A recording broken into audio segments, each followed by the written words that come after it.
when we give them some more opportunity, they rise to the occasion. I think that sometimes we limit them because we think they can't.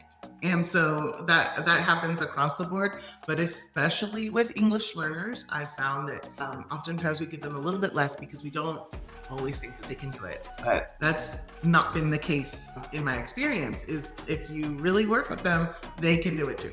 Welcome to the ML Chat podcast. I'm Mandy Morris, your host. Today, we had the opportunity to talk with longtime educator Heather Benitez. She has so much experience working in the bilingual classroom and as an ESL teacher. Now has been working at district level for many years, supporting teachers and students in the state of Texas. And she had so much to say about literacy in secondary. And for every teacher out there, every school district out there trying to figure out how to do literacy in secondary, she brought some really good points about literacy is everyone's responsibility. It's in the science classroom, it's in the math classroom.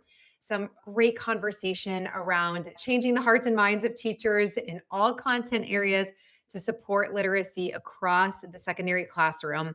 She also was an advocate for extended reading in the ESL classroom. And I love that. It was so fun to hear her talk about her own passion for reading and her passion for extended reading opportunities for all students, English learners included, and that it's not too hard. So thanks for being here with us today. Let's go. Holding a master's degree in educational leadership, Heather Benitez taught in a first grade and fourth grade bilingual classroom and then transitioned to high school English and ESL, where she found her passion for multilingual learners. In 2016, she served as an ESL specialist in Northeast ISD for 7 years. With 17 years of experience, Heather is currently the coordinator for bilingual ESL Lotte in Schurz Cibolo Universal City ISD, where she focuses on empowering educators to create equitable and culturally responsive learning environments. Heather, welcome to the ML Chat podcast. It is so nice to have you on today. Hi, thank you so much for having me. So tell us about your school district, the work that you're doing. We want to learn a little bit about the students you serve and the work that keeps you busy. So for the past 2.5 years, I've worked in Schurz Cibolo Universal City ISD, which is right outside of San Antonio, Texas. And we are a smaller district, very close to a military base. We have a lot of military families, a lot of international families. We have a smaller population of emergent bilingual students. We serve about 700 to 800 students. And we have students from all over the place. Our biggest language that we have in our district is Spanish, but we also have a lot of students who speak Vietnamese, Japanese. We have some students who speak Russian and German, Swahili, and Urdu. So we do have about 26, maybe 30 languages represented in our district. And some of our students come in knowing only their home language. Some of our students come in very fluent in both English and their home language. We do serve a very diverse population. Wow, that's so interesting. And when you say small, about how many students and English learners do you have? So we have about, I would say about 15,000 students, if I'm not mistaken. But we only serve, and I could be wrong on that number. But our emergent bilingual population is about 700 to 800, maybe about 750. Wow, and a really diverse population for that number. So that's really cool being able to serve students from so many different language and cultural backgrounds.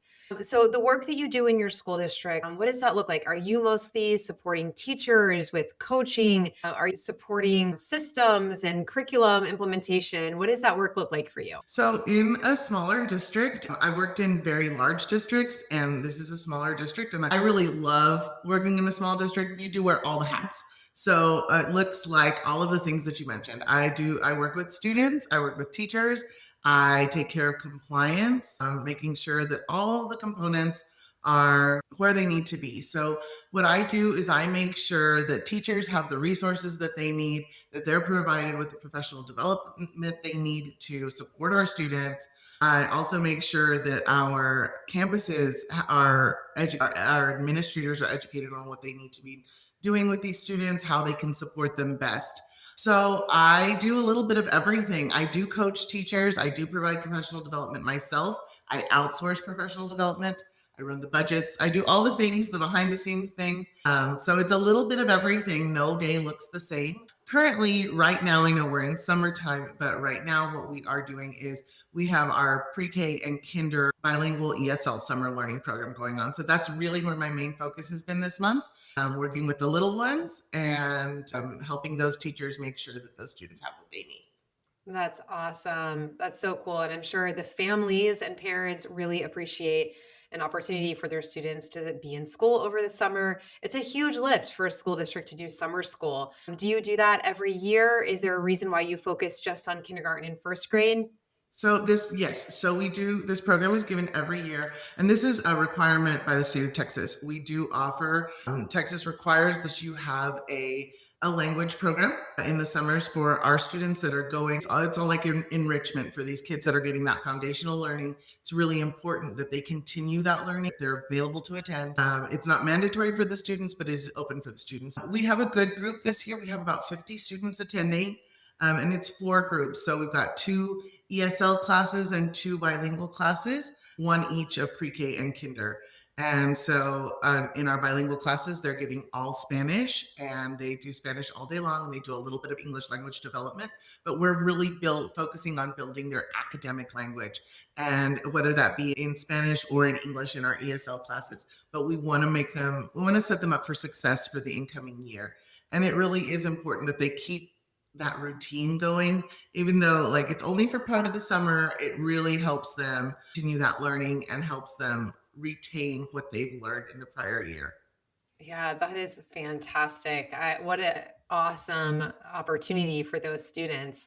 For your school district, what is your main focus for instruction? I feel like school districts are in different places, like whether they're really focused on integrated ELD or they're focusing on bilingual classrooms or on co-teaching classrooms.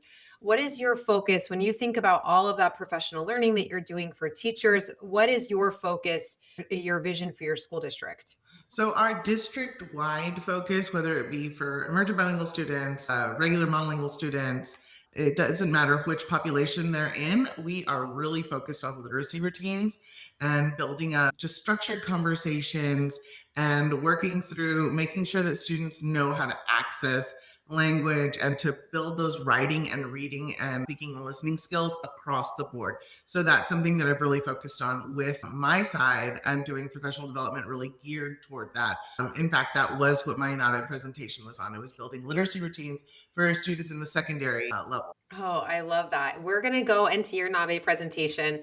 I'm super excited to dive into that because we know literacy in secondary is a hot topic. Everyone's trying to figure out how to do that and where are there resources for it. But before we go there, Heather, let's go back. You started your career as a first grade and then a fourth grade bilingual educator. Take us back 10 plus years ago. Where did you find your passion to start a career in education? Did you fall into it? But tell us a little bit about your story. So I did really fall into education. My bachelor's degree is in business administration, and I am, like many educators, an alternatively certified teacher. And so when I got my bachelor's degree, I needed a job. And really, the market that was in 2008, so it was a long time ago. So the market was different then, and what I thought I was going to do didn't really pan out. And so I said, you know what, I'll teach for the meantime. And that has turned into a lifetime career. And I think that happens to a lot of people. So I had a friend who also did the same thing, had gotten their bachelor's in another area, and encouraged me to try out this alternative certification program. And I did. And I walked into the classroom knowing little to nothing. I mean, I always tell people like, I was 22, my brain was not fully formed.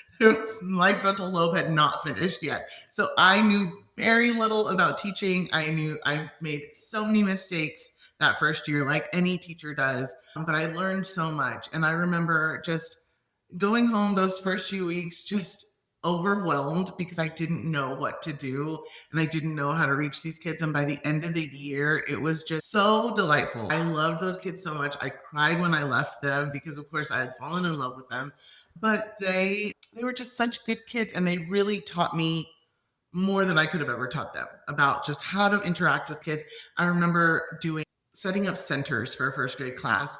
not knowing anything about centers, or I had some help, but I remember setting up so many centers because I thought they all had to be set up. And I think I had 20 centers in the room. And and of course, it never worked because you can't do 20 centers. And I just didn't understand until I had a mentor teacher come in and be like, "What are you doing?" And so it just was a lot of learning. And then when I moved to fourth grade the following year, it was just to move closer to home. I worked in a district pretty far from where I lived. And so I moved to McAllen ISD, which was my home district, the district I attended school in. And I was able to teach fourth grade, also a bilingual classroom. I felt a little more at ease there. And so it kind of grew from there. I eventually moved into the high school where I found my niche. I love high school students. And as much as I love elementary level, high school was really where I found these are the kids that I really love teaching. I'm so impressed that your first year of teaching, you even attempted centers. That's impressive. And a great visual to imagine 20 centers in a first grade classroom. Yeah, it was ridiculous. You mentioned mentor teachers, and I think none of us would have made it past the first year if we didn't have someone that came in your room and was like, "No, what are you doing? Let me help you. Yeah. Let me redirect." Mentor teachers are so important. It seems like some school districts have a more formalized process for mentor teachers. What does that look like in your school district? So in our school district, we do have mentor teachers for our first and second year teachers. And these are teachers that are brand new to the profession. So we set them up with a mentor, but we also have instructional coaches at our elementaries and at one of our intermediate campuses. And so at our elementary levels, they often get paired up with an instructional coach that will help them. So the instructional coach also goes above and beyond for the teacher and just really helps them plan and has the time, because sometimes when we put a mentor teacher who's also got a classroom at that time, it's hard to find that common planning and let's sit down because they've got to do all their own planning plus help a new teacher with their planning. So we've seen that the instructional coaches have been so pivotal in helping our new teachers really sit down. I can plan with you. I can come in and co-teach with you. I can show you how to do this. I can show you these processes for our dual language students or our ESL students or monolingual students. Really, the instructional coaches are such a great part of SCUCISD, and they really do help out our teachers. Now at the secondary level, we don't have instructional coaches, so they are still paired up with a mentor teacher. But the district also provides support for our first and second year teachers. We meet with them throughout the year to do just intensive professional development where this past year we did 4 days. So every quarter we brought in the first year teachers to meet with them, to plan with them, to give them that time to really sit down. Hey, we're going to teach you for the first half of the day. And then that second half of the day, we're going to let you have some time, catch up on emails, do the things that you don't have time to do, plan for your next week. And so that's really been a big part for our new teachers. That's awesome. It's a very formalized process, and it's got to feel great for new teachers coming in to know I'm not alone. I have people I can reach out to, people I can coordinate and collaborate with. And honestly, even veteran teachers benefit, right, from having someone come in their classroom and watch and observe and learn. But it's almost like a survival need for the beginning of your education career. So you found high school was your sweet spot. You're like, okay, I'm home. This is the right space for me. And at that point, too, you started to lean more into the ESL space. It's interesting having gone from the bilingual classroom to more of an ESL position. Tell me some about what did it feel like to fall in love with that ESL work versus the bilingual classroom. Of course, in a bilingual classroom, you have a lot of students who are learning English as an additional language, but the way that the instruction looks is different in a bilingual classroom compared to an ESL classroom at a high school level. So tell me a little bit about what did you fall in love with at that high school level that felt different? So for my first couple of years at teaching in high school, I taught English 3 and 4 regular classes. I had emergent bilingual students in my class. I had students in special education in my class, which is regular class where you get a mix of students. And then one summer, I was teaching summer school, and they said, "Can you teach this group? They're all earning their credits. They're emergent bilingual students who are maybe they come in a little older And so they go to summer school to like, hey, let's get another credit in so we can graduate on time. And I said, sure. That was the class that was available. I wanted to teach summer school. And that summer, I really had the opportunity to develop the curriculum the way I wanted, which was great because it was okay. I had various levels of students. So I had students getting their English 1 credit, English 2, and English 3 all in one group. So what I decided to do was to use a novel and just teach the different standards through that novel and like break up the class into groups and just, okay, you're English 1, you're English 2, you're English 3. But what I came to find was that many of those students at the end of the summer, so they told me that I've never read a book before. I've never read a whole novel before. And so I had students still coming to me the next year, like during school, to ask me, do you have this book or can I borrow another book? And I'm a reader and I love to read. And that's always been like why I really enjoy teaching is because I love reading and I love giving kids that love of reading as well and showing them that there are books for everyone. And so those students really latched on to the book and we read The Maze Runner and it was really good for that age. I had a lot of boys in that class and so I needed something that was not going to be too girly or something that they could really latch onto that had a lot of that's what we read and it was such a great experience and it was just the right timing. The teacher who taught ESOL, which is English for Speakers of Other Languages, had retired. That was her retirement year, and they were looking for who would be replacing her. And so when I reached out to who ended up being my mentor teacher at the new campus, at the high school campus, she said, I just told her, I was like, hey, this was so much fun. I had a blast. I really loved it. And she was like, are you interested in teaching the ESOL kids? And she was like, such and such teacher is retired. And so we need somebody to fill in that spot. And I gladly took it. And it ended up being like, I always have said, God, like, this is just like, it opened up a whole new world to me because not only was I teaching these students, like, it's just very visible growth that you're able to see when you're teaching ESL. You see the difference between students who do not speak the language at all when they come into your class. They are completely brand new because the ESOL class was not for students who are advanced or advanced high. It's for students who are newcomers, beginners, recent immigrants.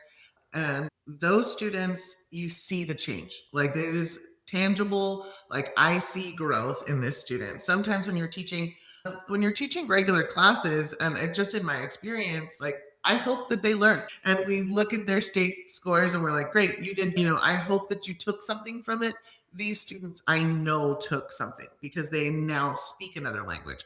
And being bilingual is so important. And it is something that I really enjoy doing. Oh, that's so neat. And I can hear and feel your passion for those students. It is very rewarding to see that growth that is so fast in students. And I'm sure your students loved you and benefited a ton from your passion. And it's so cool to hear about a novel study like that. I feel like you and I started our teaching careers around the same time. My first year was 2006. And I feel like there was this shift that I saw happen of like, we do novels, like a whole novel, to no, we only do chapters or we only do articles or we don't do fiction anymore. We only do nonfiction. Students have to read nonfiction. And it felt like there was a big shift. And I think what we're hearing now from teachers and librarians alike is that kids don't know how to read a full novel. They don't have the attention span. They don't have the practice because they haven't been doing it in class. Everything shifted to these more like chunked experiences of reading. And I think that coalesced with social media and YouTube shorts and like everything just being shorter and shorter. So attention span has been impacted, but I love to hear that you had such positive experiences with whole novels. I feel like I did too with my ESL classrooms. I loved doing whole novels with my middle school ESL students. It was a wonderful way to see their love for reading grow and then also for them to just like latch onto something as a class. It sounds very similar to your experience.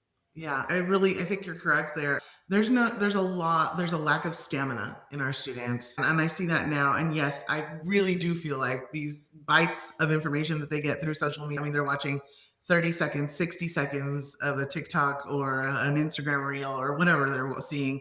And it's like, I have this much attention, and that's the stamina that a student has in the past to really build up. When we would read full novels, when we would do like a novel study or a thematic unit, it is just so different from the way things are taught now. We do a lot, like, we've got to read nonfiction text because we know that they're going to be tested on their ability to read informational text. And so we shift that way. But I think that English teachers as a whole kind of like bear that weight of, we've still got to teach the fiction, and it's still so important. And there are students who are going to latch onto it.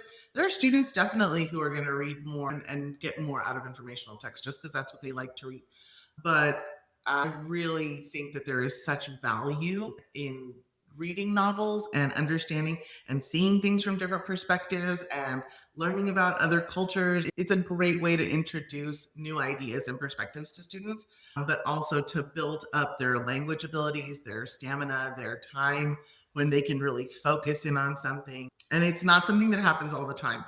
And I really do think that we, like, as teachers, there needs to be that like shift into like, hey, stretch them out a little bit more, like push that boundary just a little bit more so that they can read a little bit longer, so they can pay attention longer. They're going to need it in the long run. They really are. And I do think that when we give them some more opportunity, they rise to the occasion. I think that sometimes we limit them because we think they can't. And so that happens across the board, but especially with English learners, I've found that oftentimes we give them a little bit less because we don't always think that they can do it. But I that's not been the case in my experience. Is if you really work with them, they can do it too. I love that. That's so good. And this is a perfect time to pivot to your Nabe session because you have a love for literacy. I can hear that in your experience. I can hear that in what it sounds like brought you a lot of joy as an educator in the classroom. So tell us some about your Nabe session and the work that you've been doing that drove you to submit for that session and then present. So the session I did was on, it was called Illuminate, Lighting the Literacy Lamp for Secondary English Learners.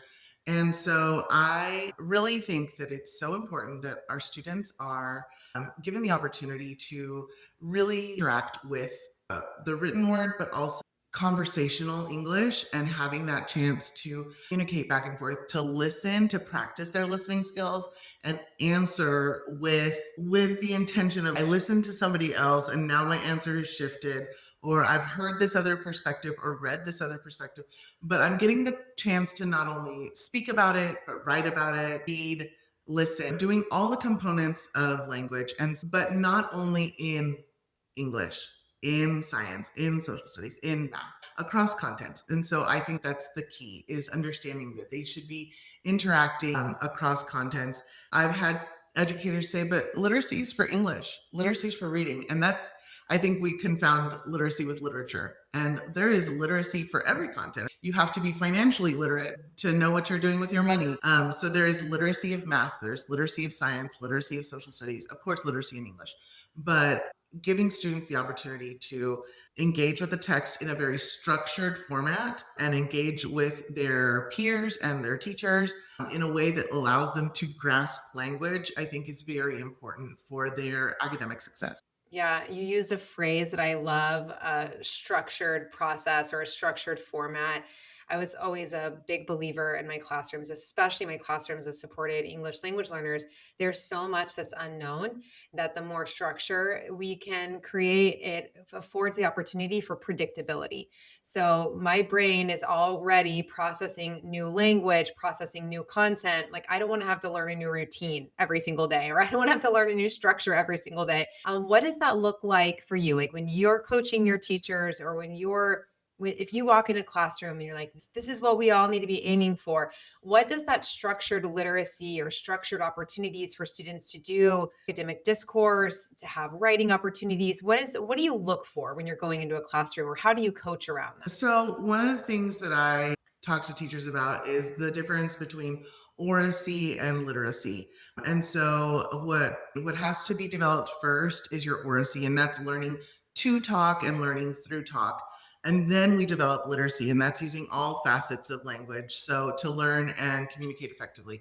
So we're looking at not only listening, speaking, reading, and writing, but visualizing or being able to see things and imagine things and creating to so not only on a writing basis, but our literacy has a lot of what like different pieces of what our brain can do. And for me, it's very important that teachers understand those two components first, but then they need to understand that there are key components to a literacy routine. So I've always taught it in three parts: stimulus, discourse, and process. So via stimulus, they're going to be interacting with whatever you're giving the student. So that could be a text, an article, it could be a chart or a graph, a map, a word problem, a visual or a video. That is the piece that they are interacting with. What are they learning from? What are they taking from there? And then there's the discourse piece where they are talking with their partner or their peers. They are having class discussions, they're interacting with their teacher, but there is a piece where they are speaking and listening. That has to happen before they can process. So let's say I'm doing a talk, read, talk, write, where I'm having them, okay, let's look at this image, let's look at this chart, let's talk about it. What do we think? Let's have some conversation. Turn to your partner A, say this, partner B, say this. And I really think it's very important that we give them the structure to say, okay, you're going to do this piece, and then partner B is going to do this, and then you're going to switch, depending on how the teacher sets it up. And then maybe let's read something. Okay, so let's read through the problem. Let's read through the article, talk, read, and then we're going to talk again. Okay, now I've seen something, I've interacted with somebody about it, and then I've read something. Has my opinion changed? Depending on what the question is, or have I learned more? What else do I know? And so let's talk again. Let's hear some more answers. And then I'm going to give you the opportunity to write about it. But now the student who might have come in very quietly on the first talk has now had the opportunity to hear their teachers or their peers. They've had the opportunity to read more, to hear again. And so now the process piece, where I'm having them write, they have the opportunity to not just use what was in their brain the first time. They have the opportunity to use ideas from other students, and maybe they heard something else and they thought, oh, that's a better answer. Or, you know what, I like the way they said that, so I'm going to write that down. That's okay. We have to use all of our resources. And that's how we get our students confident in turning in papers. Because if we just tell a student, hey, here's this article, read, answer these questions, some students will turn in nothing. They will not write, or they will, because they don't have the words that they want yet, or they're not confident enough to do it, or sometimes they just don't understand. And that discourse piece is so key in giving them the opportunity to understand what they're reading, what they're looking at. Maybe they're hearing other ideas said in a way that maybe the teacher wouldn't think about saying. And sometimes our peers are our perfect teachers. Yeah, Heather, I am visualizing this classroom as you're describing it. And this is not a classroom that has a teacher at the front of the room. Here's an article, everyone's quiet, read the article, then write down your answers. This is a classroom that has a lot of conversation happening. There is visual stimulus throughout the classroom, opportunities for students to change their thinking, to grow their thinking, opportunities for students to engage in debate. I love this classroom you're describing. It feels like a very vibrant, active place where students feel like their voice is heard and also valued. And I think that's an important thing that you called out, is that what if a student in the classroom brings an idea or a perspective that the teacher hadn't even thought about or hadn't thought to present about? And what a unique school district that you're in to have so many different cultures represented. I imagine there are lots of times and opportunities where teachers are presented with something new information, or it's like, oh, I wouldn't have thought about it that way. I didn't have that life experience that you had. How do you encourage the teachers? And I'm thinking about the high school teachers, your peers. How do you encourage the teachers that say, I have always done it this way? I have taught this lesson for 10 years. This is how I teach this lesson. And now you are telling me to literally turn it upside down. You want me to insert 5 different talking activities. You want kids talking. You want engagement. How do you do coaching around that to help maybe change the hearts and minds of some teachers that are resistant? So one of the things that I think is really important is for a teacher to see it happen. So if teachers are reticent to do it. And that happens a lot, especially in classes that are not English. So if you're not teaching an ELAR class, I, this is science, this is math, this is how we teach it, this is social studies, this is how we teach it. What I like to do, or what I like to do, is to be able to step in. Could I come and co-teach with you? Could I come and can I model this for you? And let me just show you what it would look like. And let's definitely, I start small. I don't want them to feel overwhelmed. They don't need to revamp their entire curriculum, but let's start with, what are you teaching next week? Could I look at that? And then can I come in and model maybe the first 15 minutes of class? And what I like to do is let me show you what can be done in the classroom. And it's not, it really is a shift in the practice. So, yes, I've had these lesson plans for 15 years, and these are the same ones I've used every year. And we've always taught this, and I've always lectured and given these slides that haven't changed. And so it really is just like being willing. There has to be some give and take. But I think that when teachers see it happening and they're like, oh, and they have to see it happening with their students. I think it's very important to go into the teacher's classroom and not say, come and watch me do it in somebody else's, because they're going to say, those are different kids. My kids still can't do that. And so I think it's really important to find the time to get into teachers' classrooms and really, hey, let me model for you. Because sometimes even attending a professional development session, I can hear somebody and I think, God, that sounds great, but I don't think that would work with my kids. And that happens. But when you are like, let me show you what your kids can do, and they see their kids interacting in a way that they haven't before, or they see them, hey, this kid never spoke, or this kid never tries, or never engages, or doesn't raise their hand, or just refuses to interact, and they see them doing the pieces, I think that there's just a light bulb, and that really helps out. I do think that modeling and co-teaching, and not just once, but going in, okay, let me model it for you. Now maybe next week let's co-teach together, and you'll do these pieces and I'll do these pieces, and then in a week let me come back again and see you doing it on your own, and then doing a full coaching cycle is really important, where it's like an I do, we do, you do, just the same way we teach students, that gradual release. I think that's very beneficial for teachers. And now, as a coordinator who does all these different things, we don't always have the time. So it's really about being super intentional with our time and making sure this needs to happen. So let's make it happen in this teacher's class. And hopefully you're working with someone who then can turn that around and do the same thing. I think that's important, like turning your teachers into teacher leaders. And so that they can do it for all the teachers. Because granted, I am one person, cannot go into every single classroom in our entire district to do this. And so developing teacher leaders who can do the same thing is really important as well. Absolutely. And for teachers who are listening today and they think, oh man, yes, I'm a believer in the concept that literacy is happening in all classrooms, whether teachers want to accept that or not. We, like you said, students are learning the language of science, learning the language of math. And then to make that even more challenging in high school, each year that course changes. So all the language I learned for that ninth grade bio class, now I'm in the 10th grade chemistry class. And for students, it can feel like I'm starting over again. I worked so hard on all that language I needed for that content class.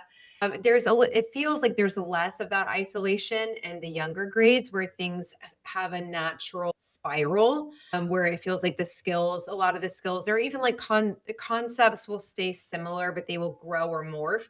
And in high school, it's a real challenge especially for English learners, but can be for students in general. What advice do you give for a teacher who says, I really want to help change the hearts and minds of my teachers, that literacy is for everyone? It's for the science teacher, it's for the math teacher. Where would you recommend that teachers start to have that conversation, or where could they start to lean into success? So, what I think is that I think it's really important to be willing to do the work and willing to make the mistakes and to show that it's not going to be perfect every time. I think that teachers might see someone offering professional development or someone who is a district leader and see, yeah, you can say all these things, but you don't have that practice anymore. I think that especially happens when it's coming from an administrator or a district leader. They're like, you're not even in the classroom. But when it's coming from another teacher, I think it's really important to be vulnerable and to talk about the things like, hey, I did this and it wasn't perfect every time. And it certainly wasn't perfect at the beginning. And I think that's part of it, is working through the kinks and being willing to continue the work. Sometimes teachers, like, they do it once and they're like, man, this was terrible, and I don't want to do it like that. And I feel like I wasted a whole period. And that's hard because you have so finite time with these students. And so you're like, I got to get through these lessons. And we have a unit test coming up, next week or in a couple of weeks. I don't have time to be wasting. And showing teachers that being resilient and going back and really being willing to, like, hey, let me work with you. I know it's not going to be perfect the first time. I know it's not going to be like great, but the more practice you have, the better it will get. I think that's important. When teachers are trying to start these conversations, they need to come, I feel like they need to come at it from a very human perspective. We are all practitioners of our work, and we are trying our best to do the best for the students. And that's the goal, is to do things in the best interest of the student. And I think that really coming at it from this is going to be not super easy if you've never tried it before, but it is in the best interest of the student. So let's make mistakes along the way, but it is going to get so much better. Yeah, I feel like I'm hearing a few different things from you that feel important and worth sitting on for a minute. It's accepting that doing something new is hard. And it makes me think a lot of the power of yet. So if you try something once and it doesn't feel successful, there's a shift in your thinking. If you say it isn't successful yet, it hasn't worked yet. It doesn't mean that it can't ever, but I need to keep trying. Use the word resilience, which I think is so powerful when you're trying to shift your practice as a teacher, to feel resilient, that I can keep trying. It's okay to make mistakes along the way, but having the resiliency to keep at it, and really that shift of we'll get there. And together, something else you've really highlighted throughout this conversation, Heather, is the collaborative piece, the teamwork piece. Whether being a new teacher or a science high school teacher who says, okay, I'm willing to try, but I don't know where to start. I don't know how to get started. Your willingness to collaborate, to co-teach, to model, that is a powerful part of implementing new practice in a school district. And I think are really high leverage takeaways from what you've shared with us today. So I wonder, Heather, when you think forward for your school district, for the work that you're doing, thinking about literacy at the secondary level, what's next for you, for your school district? What are some goals or some big focus points that you have for this upcoming school year? So, for this next school year, our district is still keeping literacy at the center of its focus. So, we are still focused on literacy routines. And one of the things that we are doing this year, or this coming year, is we are empowering our admin to also lead that professional development. It doesn't always happen in the school districts, where we usually have your specialists or your coordinators, or outside people coming in. But what we're really focusing in on is making sure that our admin are also trained in these literacy routines, and making sure that they can also turn around. But it's important because they need to know what to look for in the classroom. And when sometimes you've been out of the classroom for a long time, you don't know exactly, oh, what does this look like? I would say, especially at the secondary level, maybe you're an admin who was a math teacher and you're walking into a social studies class, and what am I exactly looking at? I think this is correct. And we all know good teaching. I think that's one thing, like instructional practice. I might not be a math teacher myself, but I can walk into a math class and I know what a good instructional practice looks like. We know best practices. But I think that it's very important to understand exactly, like, these are our district focuses. We are going to equip you with, let's say, 4 or 5 different literacy routines that we're teaching throughout the year, to make sure that these are in practice. And this is what you're looking for. It should be in the lesson plan. It should be part of the PLC time when they're planning together. Let's build these together. And that way the principal knows, or the admin who's going in knows, what am I looking for and what should I be seeing? I should be seeing the discourse. I should be seeing a stimulus of some kind. I should also be seeing that process time. There needs to be that connective piece, that all of these pieces go together, and it's not something that I see in isolation. It's things that I want to see. I want to see the whole cycle of it. So that's something that we are really focusing on this year, is really empowering our administrators to also understand, like, what is the practice that you should be looking for, but then also turning around and making sure that our teachers are, of course, very well equipped, that they are able to implement these routines and really give their students the chance to practice their listening, speaking, reading, writing skills, practice that time to interact on an academic language, having that academic discourse, because it's so different. Because the kids can talk to each other just fine. They will talk to each other all day if you let them. But that academic vocabulary, building up their ability to interact in an academic manner and write academically is so important. So really giving the teachers the opportunity to practice, to have that time to plan and to implement that throughout the year. Yeah, that's awesome. You guys have some big goals for this upcoming school year. I love the concept of making sure that admin and teachers are really on the same page. I think that's so powerful. How can teachers feel success and feel seen and heard in the work that they're doing, that they're being asked to do, if they feel like admin aren't fully looped in, fully in support of that work? So I love that. It's like a two-pronged approach, right? Like making sure admin are just totally fully invested and trained up in what is being expected of teachers so that teachers really have the support that they need for success. Heather, we're going to do some questions here at the end. Some of them are reflection questions. If you could go back in time, back to 2008, a baby Heather teacher, what advice would you give yourself that you're like, man, I wish I knew this? So right off the bat, I would say don't do 20 centers with 5-year-olds, 6-year-olds.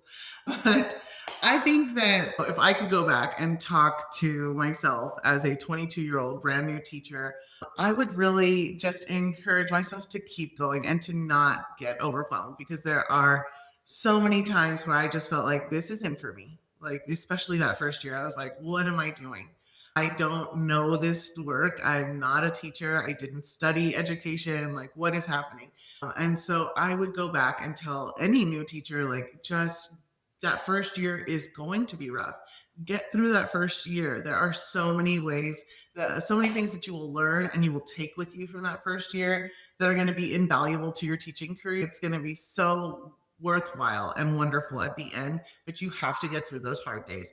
So I think that that's what I would tell myself, is just keep pushing through, and there will be a world of different opportunities that open up to you. Yes, absolutely. I don't know if you've ever felt this way, but I have sometimes felt, oh man, I wish I could go back to my first class and I'm sorry, I think about my kids a lot, and I'm like, I wonder how they're doing. really trying. I think young teachers make up for the lack of classroom management and experience in just like passion and excitement and love for their students. At least I tell myself that. But yeah, it's really hard. And a lot of teachers you talk to, a lot of educators will say, "Oh man, the first year, the second year, I thought." I wanted to quit after my first year. I just felt like I can't do this. I'm failing. I'm failing every day. But thank goodness for incredible mentor teachers and some persistence that sticking with it. It's like you've really got to get through that first year or two and have people supporting you along the way. That's just pivotal. Okay, Heather, you are a self-proclaimed book lover. So you've got to give us some books that you love and maybe some of, we've never done this before. We just like, what do you love to read for pleasure? Summer's coming. Like, do you have any books you'd recommend that are fun summer reads? But then also, is there anything professionally that you just feel like I read this book and meant a lot to me? Okay, so I'll start with what I'm reading now, and just for the what I'm reading just for fun. I really like, my favorite book ever is A Man Called Uva by Frederick Bachman, and I read a lot for pleasure, and so I read a lot of novels. But currently, I'm reading James by Everett Percival, or Percival Everett. I think I might have that backwards, but that is a retelling of Huck Finn, but through the lens of Jim, the slave. And so it is fascinating and it's beautifully retold. I'm almost done and I love the book. It has been a really good read, so I would recommend that to anyone. As far as what I've read that really has developed my and as an educator, I there is a company called Sightlets, and they put out a lot of texts for language learners, and a lot of them are very like like putting the work in practice. So they have their talk read talk write books. They're teaching. So one of the big trainings that we did this past year, and we did it for a lot of our teachers, and we're continuing it for next year, is called Small Moves, Big Gains. And it's so great because it's very simple moves for instructional moves for a teacher to do that have a big payoff. And it's little things like if I'm making a waterfall sound, like everybody knows to be quiet. Or if I'm telling, let's say I have a group discussion going and you have a speaker in your group, a lot of times the group turns off because they know, oh, that's the person who's going to talk, I'm done. So what we do is called prepare the speaker. And so the group's in charge of telling the speaker what to say. And so it just shifts the mindset of your group because now they have to tell the speaker what to say. The speaker doesn't have to be the only one preparing themselves. And so little things like that, I think that has been one of my favorites this past year that I really enjoyed reading. So I would say Small Moves, Big Gains would be a great place to start for anybody because it's just so easy to implement these practices. And a lot of them feel like common sense, but I think that when you see them written, you're like, oh, I could do that too. So they're very, very easy to implement. Oh, I love that. Those are really fun. I love the prepare the speaker. It's fantastic. It's so good. And yeah, simple, but a powerful shift. I love that. Okay. Those are fantastic recommendations. For you, Heather, you've been in education for 17 years. You've worked elementary school level, high school level, now district level, and you're supporting educators in a lot of different ways. What brings you joy? Like when you think about you're on summer break now, right? But you've got a school year ahead of you and you're already preparing and prepping for it. And what after 17 years still brings you joy about the work that you do? So it really is the students. I love working with teachers and being on this side of the desk for 9 years now, 10 years now. I always miss the students. Like I always miss that classroom time, the time that I thought I can't wait to get out of the classroom. When I was a teacher, like I wanted to do something else. Like I was like, okay, I love these kids, but like I want to see what it's like to be a specialist or a director or a coordinator. I find myself now, the moments that I get to be in a classroom and really putting my work into practice, that's the most fun for me. Adults are adults. And so adults can be hard. They're the hardest learners, I feel like. So when you're doing PD with teachers or with other educators, sometimes it's like hitting a brick wall over and over. But when you're with kids, no matter the age, I can be with the pre-K students that I work with in the summer, with the high school students, it does not matter what age group they are. The student doing the work and watching them interact with each other, if it's small things like for a pre-K group, turn and talk to your neighbor and tell them what the letter sound is. If it's a high school class where they're discussing and doing like a Socratic seminar, it is beautiful to see that happening because you see those light bulbs and I think that there's so much potential in our students. We don't know what they're going to grow up to be or who they're going to influence later or what they're going to do. And I love to see them interact with each other and talk. And you see their brains just working in a way that I'm like, God, I didn't think like that when I was a kid. And this is awesome. So for me, it really is. Anytime that I get to be with the students, I love it. Oh, that's so cool. You mentioned Socratic seminars. And so this is a good plug. If you're a teacher, especially middle school, high school, and you have not done a Socratic seminar, or maybe you haven't done it in a long time, that was a practice that I did in middle school that was a time in my career where I thought, this is too hard. This is not going to work. Like, I have students with too many different needs. I've got English learners. I have students that just have a lot of needs, and this is just going to be too hard. And it always amazed me that it's not. It's another one of those opportunities you mentioned earlier about doing a novel read. It's not too hard. Do you need scaffolds? Yes. Do you need some redirection and reiteration? Do you need really good structures? Yes. But yeah, Socratic seminar is such an incredible way to engage students and really incorporate a certain level of debate in the classroom too. That is just a really cool element for speaking and listening skills. I think it's really important. And you mentioned like putting in scaffolds and building in like the opportunities to make something that sounds like a Socratic seminar. It sounds hard. It sounds like, and the work does not seem easy. And, but it's when you put in the scaffolds and you make it equitable for the students. And hey, I can access this kind of discussion and this upper level thinking as well. I think that's so important. and you get to really see, hey, all of my students are capable of this, regardless of their abilities or their language proficiency. Everyone has something to contribute, and I think that it's one of the a key practice to use in a classroom, and I would say especially with students learning English for the first time or who are multilingual learners. Yeah, absolutely.